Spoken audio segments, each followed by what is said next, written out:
দাঙ্গা লাগালো, মুখ্যমন্ত্রীর নির্দেশে নিজেকে মুসলমান প্রমাণ করে হিন্দুদেরকে ধমকালো। কারণ দেখাতে হবে আমি বড় হিন্দু।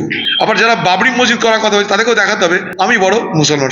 তাকে দিয়ে যখন দাঙ্গা করেছিলেন আমাকে হারানোর জন্য, তখন তো হুমায়ুন আপনার স্নেহের ভাই ছিল। কেন 3000 খুন করেছি, তো তোর মুখ্যমন্ত্রী কেন এখন পর্যন্ত আমাকে যাবজ্জীবন সাজিয়ে দিতে পারলো না? পিসি যে কি জিনিস বাংলার মানুষ ধীরে ধীরে বুঝবে। লোকসভায় কংগ্রেসের এমপি টিকিট নেওয়ার জন্য তখন দিতে পারতাম, ভাই এখানে ফুটে যাও, এসব হবে না। দেখুন, এটা কিছু একটা হাওয়া গরম করার গল্প, আর তো কিছু নয়। এটা মুর্শিদাবাদ কেন বাংলার কোনো কেউ বলেনি ভাই বাবরি মসজিদ করা জরুরি। এখন কেউ রাজনীতি করার জন্য বলতে পারে, সেটা তাদের ব্যাপার। কারণ এখানে মন্দির মসজিদে কোনো অভাব তো নেই। মুর্শিদাবাদ জেলায় প্রচুর মসজিদ, প্রতি গ্রামে গ্রামে মসজিদ।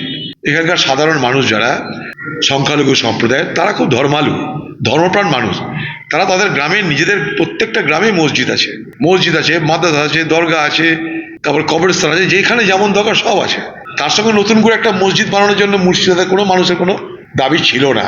এখন যদি কেউ মনে করে রাজনীতি করার জন্য বানাতে হবে, সেটা তার ব্যাপার। যেমন দীঘাতে কেউ কি বলেছিল, কোনো হিন্দু কি বলেছিল ভাই এখানে জগন্নাথ দেবের মতন একটাখানটাই পুরীর মন্দির করো, জগন্নাথ দেবের মন্দির করো? কেউ কি বলেছিল? মন্দিরের কোনো অভাব আছে কি? নেই।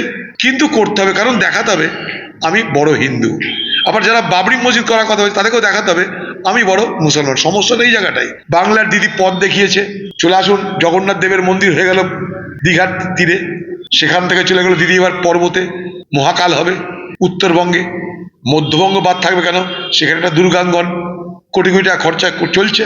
সেখানটায় যখন একটা দিক, যখন হিন্দুদেরকে খাতির করার জন্যে একটা দিক যখন সরকার নজর দিয়েছে, সরকারি কোষাগার থেকে যখন কোটি কোটি টাকা খরচা করে একদিকে যেমন মন্দির, পাশাপাশি দুর্গা উৎসবে একাধারে চাঁদা দিয়ে প্রত্যেকটা ক্লাবকে দখলে রাখার চেষ্টা হচ্ছে, সেরকম আরেকটা অংশ তা সেই মানুষগুলোকে, তাদের কাছেও কিছু রাজনৈতিক উপাদান নিয়ে, তাদের কাছ থেকে কিছু ভোটের উপাদান, নির্বাচনী উপাদান তাদের কাছ থেকে সেখানটায় ইনভেস্ট করে সেখান থেকে যে রাজনৈতিক ফসল তোলার জন্য আরেকটা অংশ তৎপর হচ্ছে।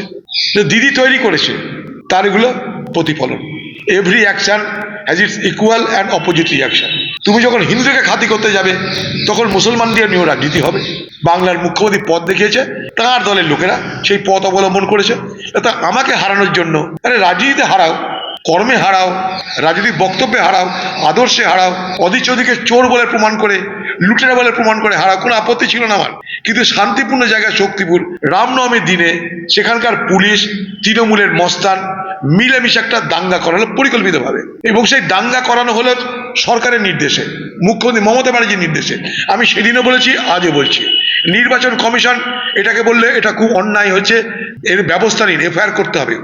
সেই দাঙ্গা থামানোর জন্যে আমি রাতারাতি, আমি তখন মালদা থেকে আসছিলাম, ফারাক্কায় যখন ব্রিজ ব্যারাজ ক্রস করছি, তখন দেখছি ওখানে দাঙ্গার খবর আমার কাছে এলো। রাতারাতি আমি 3 ব্যাটালিয়ান সেন্ট্রাল ফোর্স ওখানে পাঠিয়েছিলাম ইলেকশন কমিশনকে, বলে যে দাঙ্গা থামানো যায়। দুর্ভাগ্য, তার পরের দিন যখন আমি এলাকায় যেতে গেছি, ওটা আমার নির্বাচনী এলাকা, আমাকে কিন্তু আটকে দেওয়া হলো তার থেকে 10 কিলোমিটার 15 কিলোমিটার আগে। কারণ আমি যদি যেতাম আরামসে সেখানে শান্তি ফিরিয়ে আনতাম, তাতে কিন্তু ভোট হতো না। সেই দিনই ওদের দলের এমএলএ, যাকে নিয়ে আজকে মমতা ব্যানার্জি লড়াই করছে, সে অর্থাৎ হুমায়ুন কবির, সে বলে দিল 70 ভাগ হিন্দু, এই মুসলমান 30 ভাগ হিন্দু, মেরে ভাসিয়ে দিব, হয়ে গেল। সেইটাকে আবার নির্বাচনী উপাদান হিসাবে বাংলার মুখ্যমন্ত্রী ব্যবহার করলেন। 30 কেন 3000 খুন করেছি, তো তোর মুখ্যমন্ত্রী কেন এখন পর্যন্ত আমাকে যাবজ্জীবন সাজিয়ে দিতে পারলো না? তোর পুরনো মুখ্যমন্ত্রী, পুরনো দিদি এতদিন যাবজ্জীবন সাজা দিলেই পারতো। দিদি তো সব জানেন এগুলো। তাকে দিয়ে যখন দাঙ্গা করেছিলেন আমাকে হারানোর জন্য, তখন তো হুমায়ুন আপনার স্নেহের ভাই ছিল। তখন আপনি হুমায়ুনকে খুবই খাতির করতেন। তখন আপনি এইসব মস্তানদেরকে বলতেন তারা শক্তিশালী, দামাল ছেলে। যেখানে যেখানে ক্রিমিনাল আছে, যে ক্রিমিনালকে ব্যবহার করে আপনার পার্টির নির্বাচনে লাভ হবে, তাদেরকে আপনি কখনো বলেন দামান ছেলে, কখনো বলেন জীবন্ত নেতা, কখনো বলেন প্রাণবন্ত নেতা। এই হুমায়ুন কবির আপনার তো দামাল ছেলে ছিল, দাঙ্গা করাতে পারে, হিন্দু মুসলমানের ভোট বিভাজন করাতে পারে। দিদির তখন প্রয়োজন ছিল, দাঙ্গা করালো। দিদি একটাও তার বিরুদ্ধে বলেননি এটা ঠিক হলো না।